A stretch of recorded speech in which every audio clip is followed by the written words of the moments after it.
Good morning, praise the Lord. Today, November 5th, we'll talk about the 24th book in the New Testament. This is the second letter by John. In John 10, he says, "If anyone comes to you and does not bring this doctrine, do not receive him into your house nor greet him." Very tough, no? John's first epistle was written to a group of believers in danger of following false teachers. His second letter is addressed to a chosen lady and her children who are undergoing similar temptations. John wastes no words in making his point. We see this in the above verse. Though John commends love as a necessary ingredient of the Christian life, it must not sentimentally embrace those who willfully seek to destroy the truth. To do so is to diminish the proper love which Christians must have for one another. John's warning is stern, but he knows a letter is not the best place to elaborate.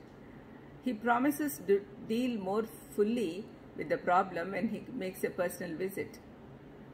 In 1 Corinthians 10:12, Paul says, "Let him who thinks he stands take heed lest he fall."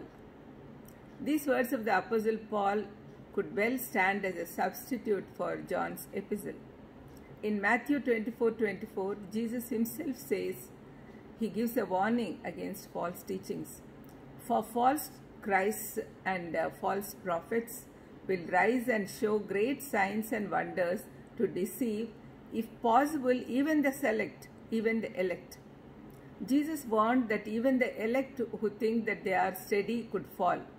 The words of the false teachers are attracting crowds, and they are very influential also. The recipients of this epistle, a lady and her children, were obviously standing.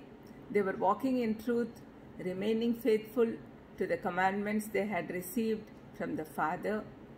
John is deeply pleased to be able to commend them, but he takes nothing for granted. Realizing that standing is just one bad step removed from falling, he issues reminder without hesitation. Love one another, since it is equivalent to walking according to God's commandment, he says. Loving one another is God's commandment, but it's dangerous and foolish to float through life with undiscerning love. We must have fellowship with Christians, but not with false teachers. You should remember that. Let's pray.